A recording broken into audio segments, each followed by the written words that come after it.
Oi pra você, aqui bancada tá na área, mais um sábado chegando, sábado de muito futebol, Campeonato Brasileiro e uma semana, meus amigos, de muita mudança, de muita emoção, de muita coisa que aconteceu no nosso futebol. Sempre aqui comigo, Léo. Se chatei não, que eu fui pela direita primeiro. Armando aqui do lado. Sejam muito bem-vindos. Como é que vocês estão? Tudo bem? Tudo em paz, graças a Deus. Semana de despedida, né? Juan Pablo Vojvoda deixa o Fortaleza. Para mim, o maior treinador da história em números do clube, não há dúvidas quanto a isso. Porém, o momento exigia e é uma decisão extremamente racional e acertadíssima da diretoria. Vamos falar muito sobre isso ainda. E aí, Léo? A gente tava reclamando que o futebol tava parado. Olha como voltou. Tudo, né? Voltou com tudo. A gente fala de mudanças no Fortaleza e de não mudanças no Ceará, né? Acho que os dois times vivem problemas completamente opostos. Semana passada eu perguntei pro Léo, e aí como é que o Ceará movimentou no mercado da bola? Ele não movimentou. Não movimentou. E aí são problemas diferentes, né? O Fortaleza por muitas mudanças que foram necessárias e o Ceará por não haverem mudanças, né? A gente não trabalhar com mudanças no Ceará. Então são pressões por momentos distintos. E eu acho que o que diferencia um pouco é a diferença na tabela pontuação que o Ceará obteve e a forma como o Ceará vem conseguindo ser competitivo. Mas é óbvio que falta, é óbvio que precisa de contratação e a gente vai falar muito sobre isso na arquibancada de hoje. Vamos começar falando por ordem cronológica, certo? Eu particularmente achava que essa decisão fosse demorar a ser tomada pela diretoria do Fortaleza, mesmo eu já achando que já era necessária há muito tempo, que era a saída do Juan Pablo Vojvoda. Mas ela pegou de jeito não só o Vojvoda, mas o torcedor do Ceará e o torcedor do Fortaleza, que ficou mexido com toda essa emoção aí de despedida, né, Armando? É isso aí, é óbvio. Eu falei hoje no off ali, antes do jogo aberto, de forma objetiva. O Ceará não derrubou o Vojvoda, cara. É muito irracional falar isso. O Vojvoda sai pela temporada. E por que sai agora, quando você fala nem ele, nem o pessoal esperava mais? Justamente pelo seguinte, quando o paciente está morrendo ali na UTI, que está parando os sinais vitais, aí vem lá aquela parada elétrica lá para despertar. O clássico era o palco que poderia reanimar Vojvoda. Então, de forma racional, por que ficou até o clássico? Perdão, porque ganhar um clássico modificaria qualquer cenário. O clássico poderia ser o divisor de águas, sim. Então, de forma racional, se deixa o Vojvoda até o clássico. Porque ganhar o clássico tem o poder de mudar tudo, principalmente de forma anímica. O sentimento do grupo, o estado anímico do grupo. Perdeu para o Bahia e perdeu o clássico de forma desastrosa, digamos assim. Aí sim, vem a demissão. Então, eu acho que o treinador do Fortaleza já teria sido demitido há muito tempo.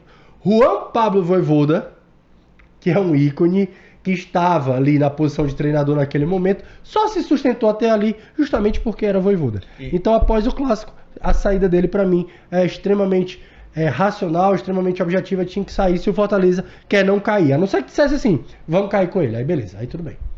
O Léo, isso que o Armando falou é bem interessante, até porque a sequência derrubou o Vojvoda, né? Se a gente fosse analisar aquele Campeonato Brasileiro que o Fortaleza terminou o primeiro turno na zona de rebaixamento e depois no segundo turno conseguiu uma classificação para a Libertadores, tudo bem.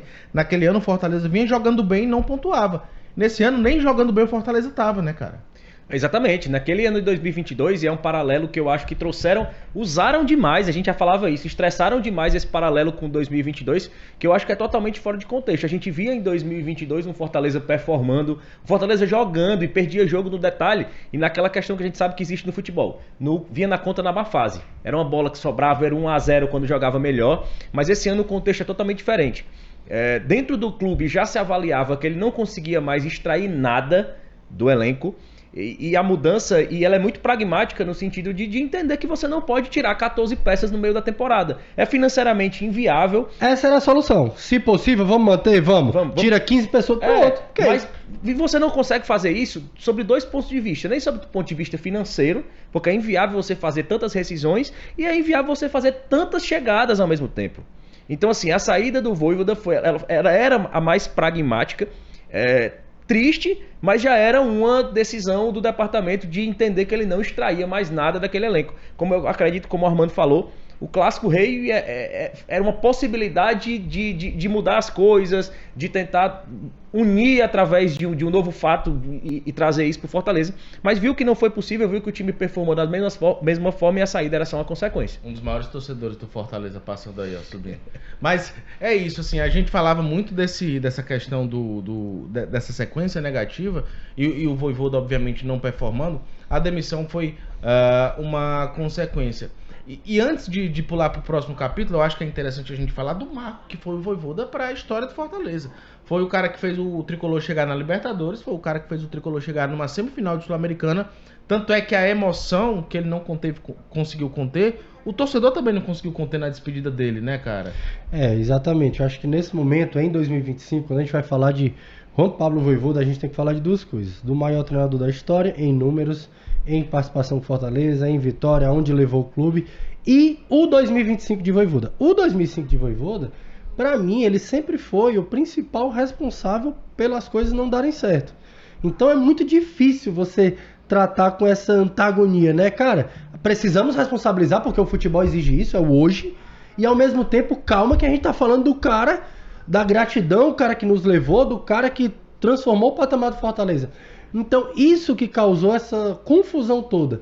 Tem que cobrar e, ao mesmo tempo, dele eu não posso cobrar. Esse era o tempero que deixava a situação muito ruim no Fortaleza. Terminou de um jeito que ninguém queria, isso é fato, mas tinha que terminar. Então, muito obrigado ao treinador, toda a torcida do Fortaleza é muito grata, mas eu acho que isso deveria realmente, de forma racional, acontecer. Óbvio que o Vojvoda é só a ponta do iceberg, né? Mas vocês acham, isso é um assunto para vocês dois debaterem, começando pelo Léo, que o Fortaleza pecou demais com o excesso de gratidão?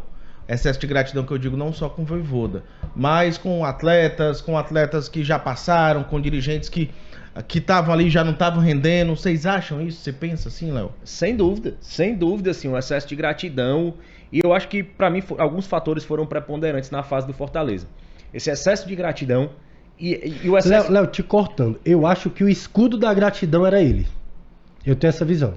O escudo do erro da gratidão era Juan Pablo Vojvoda. Uma atribuição. E eu acho assim que até as peças que vieram de uma idade mais avançada, porque você pode ter gratidão, eu posso renovar com um jogador, um ou dois da base que tenham ali acima dos 30 anos, mas não com toda uma base.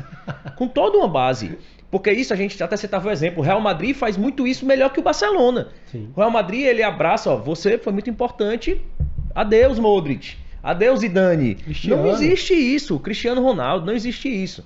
Então acho que pecou. E eu acho que uma das maiores características do treinador Juan Pablo Vojvoda, como líder, como gestor de grupo, era ser um cara muito afetuoso. Paizão, como todo mundo fala. Vários jogadores falaram isso na despedida. Mas eu acho que esse jeito afetuoso, por certas vezes, impede que na hora de uma contratação ele bote o pé em cima de não. Esse cara não vem não. Às vezes ele é um cara tão de grupo, de diretoria, que ele aceita algo que... Não queria esse cara.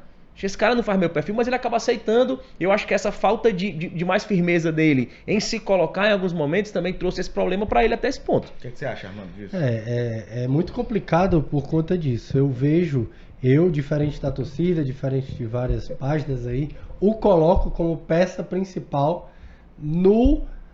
vamos chamar de desastre, de 2025. Não, sempre desde o primeiro da análise, antes dele ficar insustentável, você sempre trouxe o Vojvoda como um problema. O primeiro. É claro, separando aqui, pelo amor de Deus, não estou falando isso do recorte total. Apenas de 2025. Ele é o responsável por seu escudo.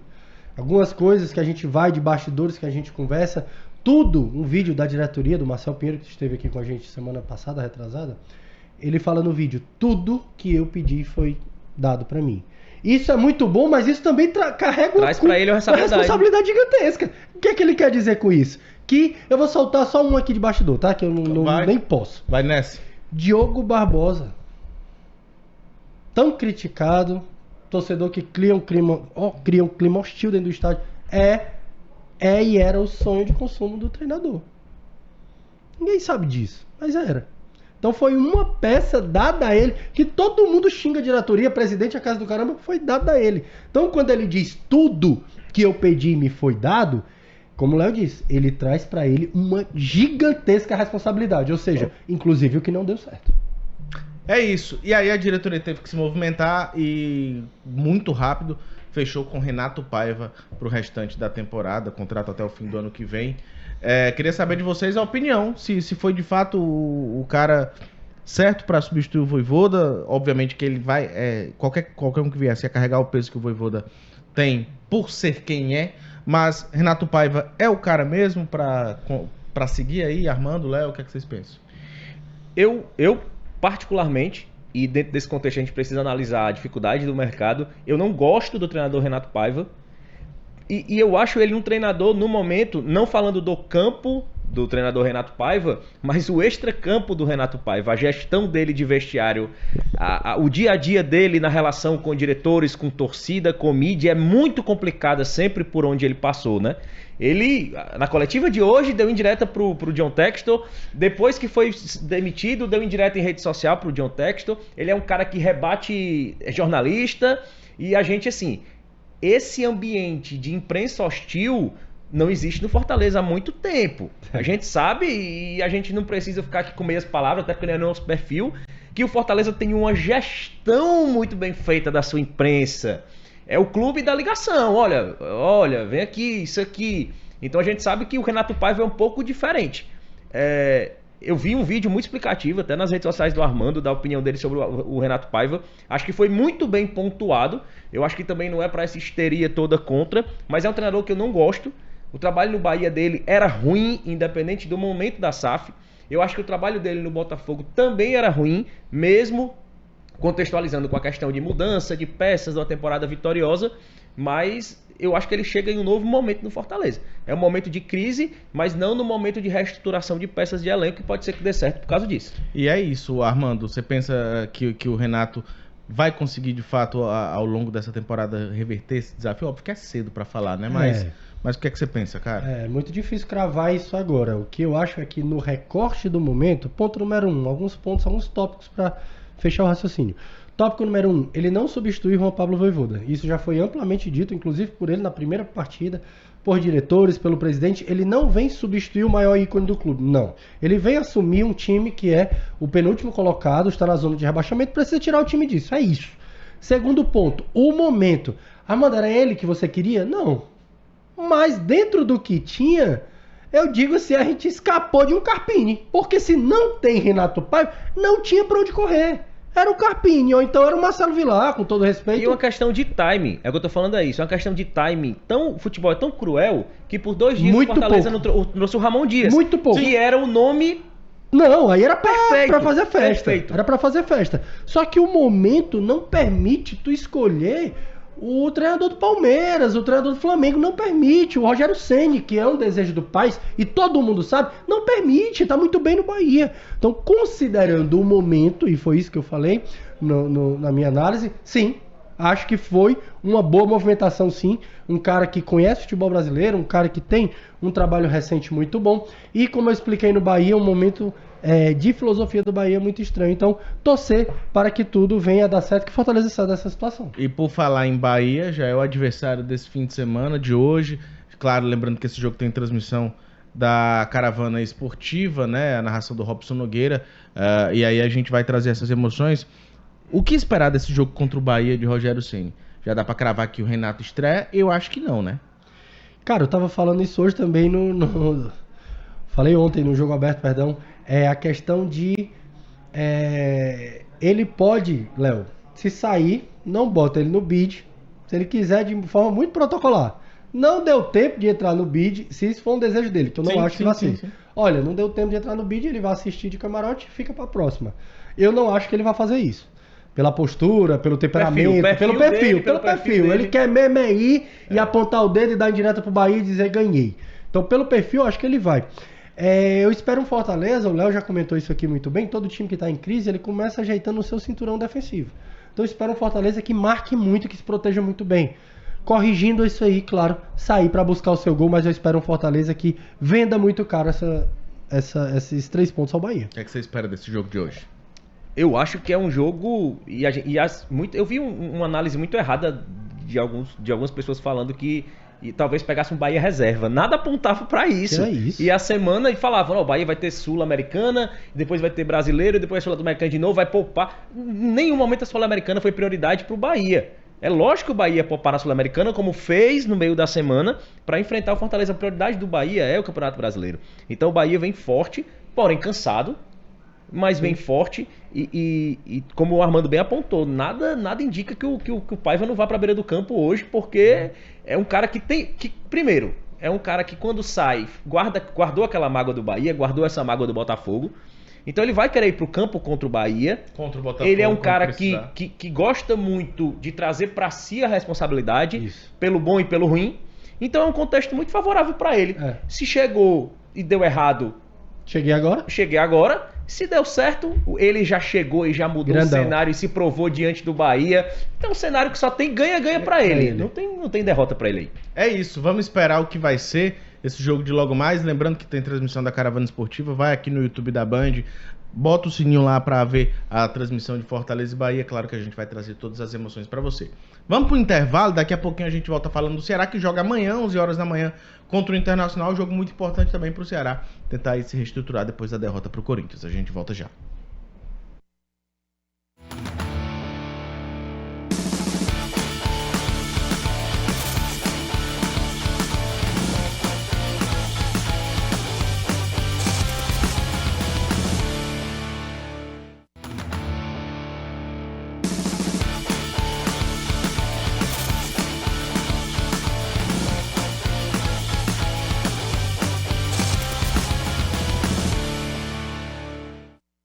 Se tem uma coisa que a gente não devia mostrar pra vocês é os bastidores. O tipo de conversa que a gente aqui ia derrubar a live, o sinal da TV e de todas as outras emissoras do estado do Ceará. Porque esse rapaz aqui, ó... Eu não. Você.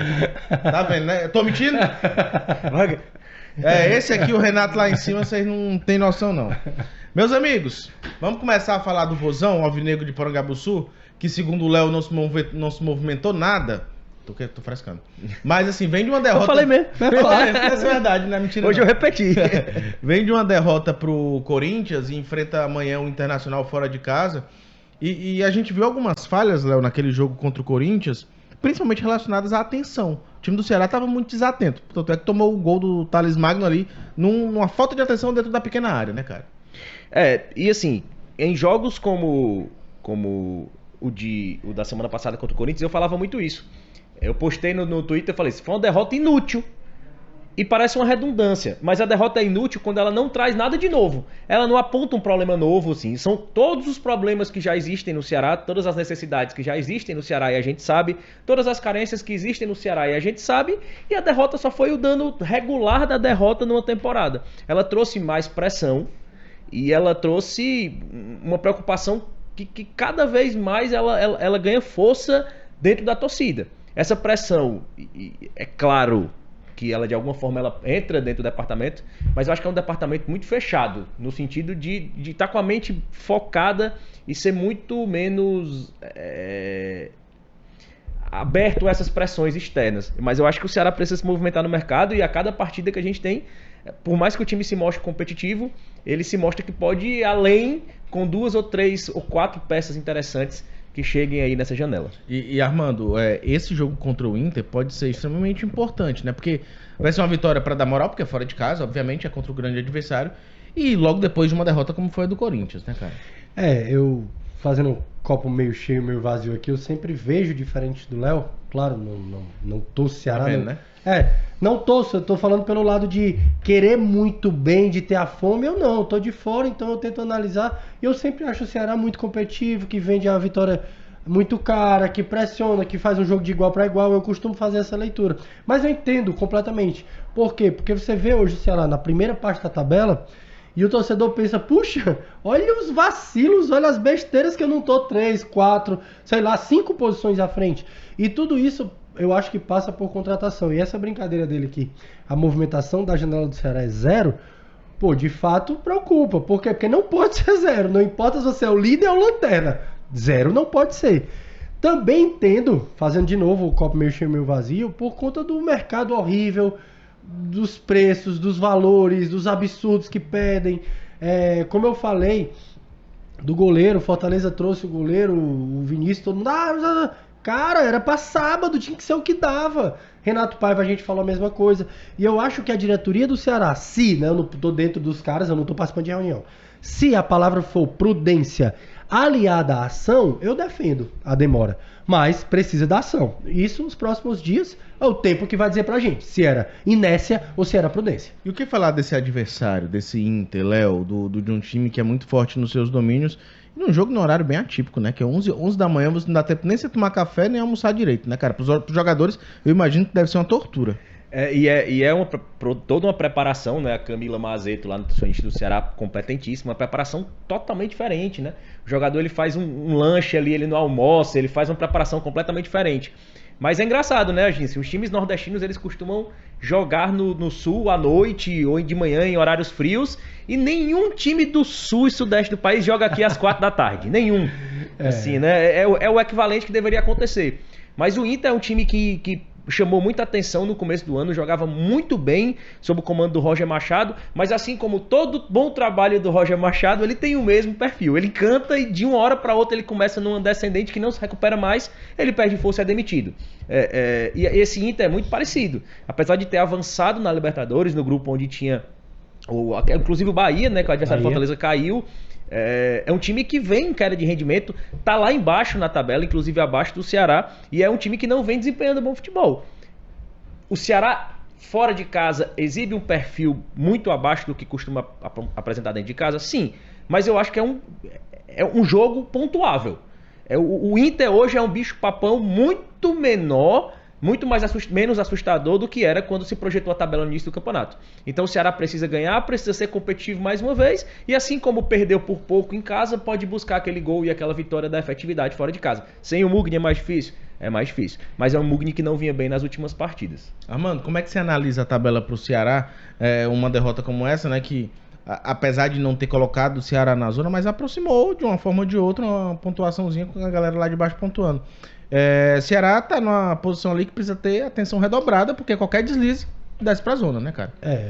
Pegando uma pesquinha aqui rápida, o Ceará é o 10º, ele tá na frente do Grêmio, ele tá na frente do Inter. Não vou botar Santos e Vasco, por quê? Porque aqui são os caíveis que achei bom, achei ruim, a mídia do eixo são caíveis. Tá na frente do Grêmio, tá na frente do Inter e tá na frente do São Paulo.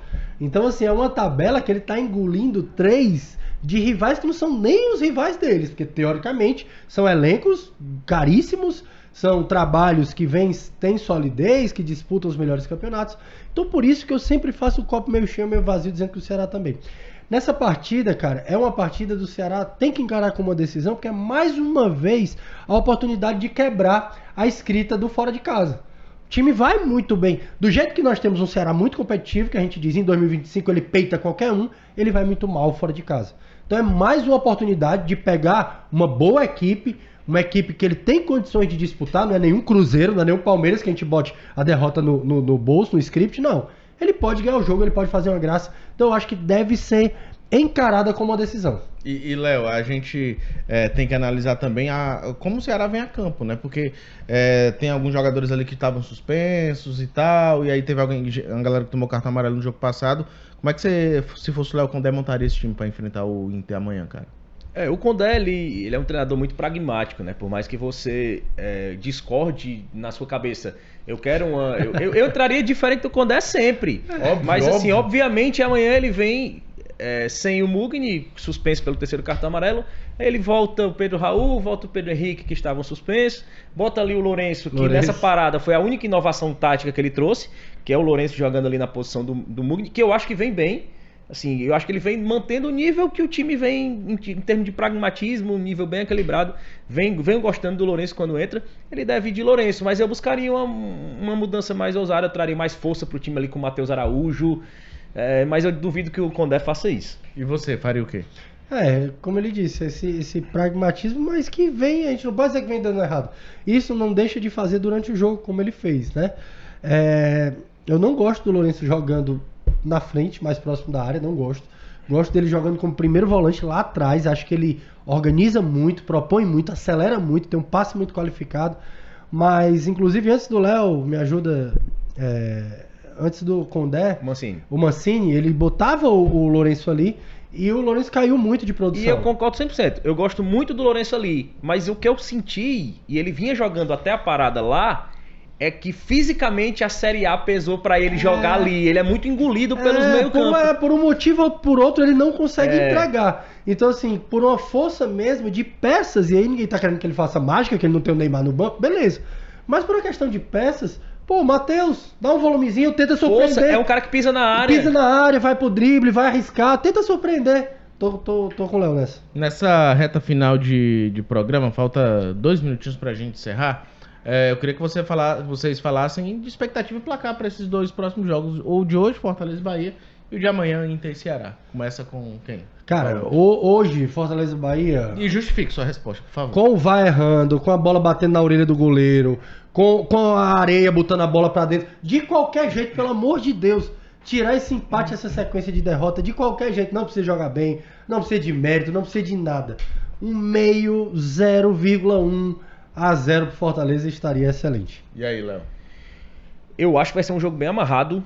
Eu acho um jogo de placar baixo, assim. Eu acho que o Paiva vai fazer exatamente a previsão que o Armando disse. Ele vai se preocupar um pouco de mais fechar defensivamente. Não perder primeiro. E eu acho que é um jogo ali pra 0-0 ou 1-0 Bahia. 0-0 complicaria a história lá? No Fortaleza, com a chegada do Renato Paiva ou não? Mais pelo lado do torcedor, mas não. Mas estanca a sangria.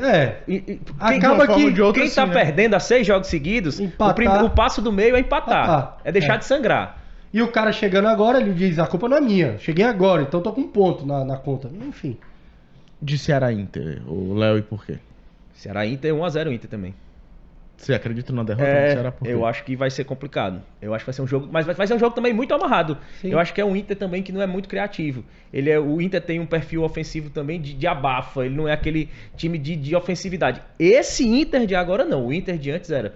Então eu acho que é 1-0 pro Inter ou 0-0, assim. Eu acho que é uma previsão muito semelhante. Explica aí, Armando, a tua opinião, cara. Eu vou de 2-1. Vou de 2-1. O Ceará se defende muito bem. É de amarrar o jogo, como foi contra o Corinthians. Também vejo um jogo muito amarrado. Eu vou de 2-1 Inter, um placazinho mínimo. Mas eu acho que o empate seria um grande resultado pro Alvinegro. E uma vitória, então, festa. Vocês não acreditam nem na vitória do Ceará, não, cara? Não. Acreditar eu acho que é possível, mas não, então pra dar meu prognóstico... racionalmente é complicado. Racionalmente a gente vai pegar quem tá vendo e jogar no lixo e vamos aqui. A não ser que a gente vai brincar. Não, se a gente for vamos brincar. 3-0 Fortaleza. Não, mas é isso. Então vamos...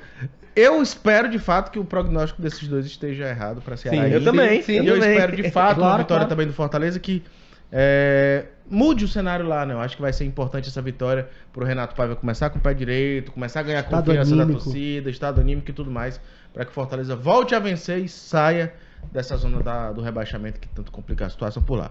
Estamos chegando ao fim do nosso programa, queria agradecer sua audiência, queria agradecer você que está nos acompanhando aqui nas redes sociais, no YouTube. Lembra que hoje tem Caravana Esportiva a partir das 3h30 da tarde. A gente entra em campo com Robson Nogueira, com Frank Santos e com o André... lembra o sobrenome do André? André Pinheiro. André Pinheiro. Falei com o cara esqueceu o sobrenome dele. Todos eles a partir das 3h30 da tarde, aqui na Caravana Esportiva, na tela da Band. Procura no YouTube. Segue a gente por lá, que a gente tá por aqui. Valeu, até semana que vem. Grande abraço.